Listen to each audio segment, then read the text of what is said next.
Guys, നമ്മളിന്ന് സിനിമയ്ക്ക് പോകാൻ പോവാണ്. എനിക്ക് ഏറ്റവും ഇഷ്ടമുള്ള കാര്യമാണ് സിനിമയ്ക്ക് പോകാന്നുള്ളത്. നാട്ടിൽ റിയാദിൽ വന്നപ്പോൾ ഏറ്റവും വിഷമമുള്ള കാര്യമായിരുന്നു ഇനി സിനിമയ്ക്ക് പോകാൻ പറ്റുമോ ഇല്ലയോ എന്നുള്ളത്. പക്ഷേ ഒട്ടും പിടിക്കേണ്ട കാര്യമില്ല, ഇവിടെ നിറച്ച് തിയേറ്ററുണ്ട്.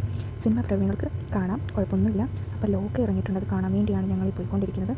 ഒരു മലയാളി ചേട്ടൻ തന്നെ ഡ്രൈവർ. അപ്പോൾ ചേട്ടൻ ഞങ്ങളെ മാളിൽ കൊണ്ടുപോയി ടിക്കറ്റൊക്കെ അവിടെ നിന്ന് തന്നെ എടുത്തു. വന്ന് കഴിഞ്ഞിട്ട് എടുക്കേണ്ട ആവശ്യമുള്ളൂ. ബുക്ക് ചെയ്യുമ്പോൾ നമുക്ക് 5 റിയാൽ എക്സ്ട്രാ പോകും നമ്മുടെ കയ്യിൽ നിന്ന്. അതിൻ്റെ ആവശ്യമില്ലല്ലോ നമുക്ക്. അപ്പോൾ ഞങ്ങൾ അവിടെ ചെന്ന് കഴിഞ്ഞിട്ടാണ് ടിക്കറ്റ് എടുത്തത്. ടിക്കറ്റ് എടുത്ത് ഞങ്ങൾ തൊട്ടപ്പുറത്ത് കുറച്ച് നേരം വിശ്രമിച്ചപ്പോൾ അവിടുത്തെ പുള്ളിക്കാരൻ വന്ന് ഞങ്ങളോട് പറഞ്ഞു ഇവിടെയല്ലേ ഇരിക്കേണ്ടതെന്ന്. അപ്പോൾ ഞങ്ങൾ വെളിയിൽ പോയി കുറേ നേരം നിന്നു, കാരണം നേരത്തെ വന്നതുകൊണ്ട് നിൽക്കാൻ സ്ഥലമില്ലല്ലോ.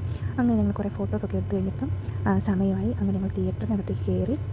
ലോകയുടെ പോസ്റ്റർ ഇതിനകത്ത് മുഴുവൻ തപ്പിയെങ്കിലും ഒന്നും കണ്ടില്ല കേട്ടോ. കുറേ ഇംഗ്ലീഷ് സിനിമയുടെയും പിന്നെ കുറേ അറബി സിനിമയുടെ പോസ്റ്റർ മാത്രമേ കണ്ടുള്ളൂ. അപ്പോൾ ഒന്ന് ഡൗട്ട് അടിച്ചു ലോക തന്നെയാണോ എന്ന്. പക്ഷേ കയറി കഴിഞ്ഞപ്പോൾ മൊത്തം മലയാളികളാണ് ഇരിക്കുന്നത് കണ്ടപ്പോൾ മനസ്സിലായി ലോക തന്നെയാണ്.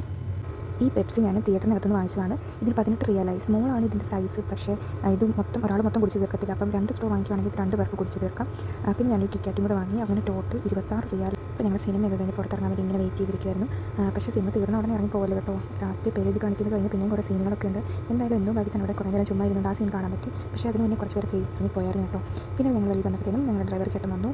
അപ്പോൾ ഞങ്ങൾ തിരിച്ചു പോകുമ്പോഴത്തേനും നല്ല രസമൊക്കെ ആയിരുന്നു. കാറിൽ മലയാളം പറ്റിയതുകൊണ്ട് വെളിയിൽ ഇങ്ങനെ കാഴ്ചയൊക്കെ ആസ്വദിച്ചിരിക്കുന്നു. പിന്നെ ചേട്ടൻ ഞങ്ങൾക്ക് കുറേ അറിയാതെ കാര്യങ്ങളൊക്കെ കുറേ പറഞ്ഞു തന്നു.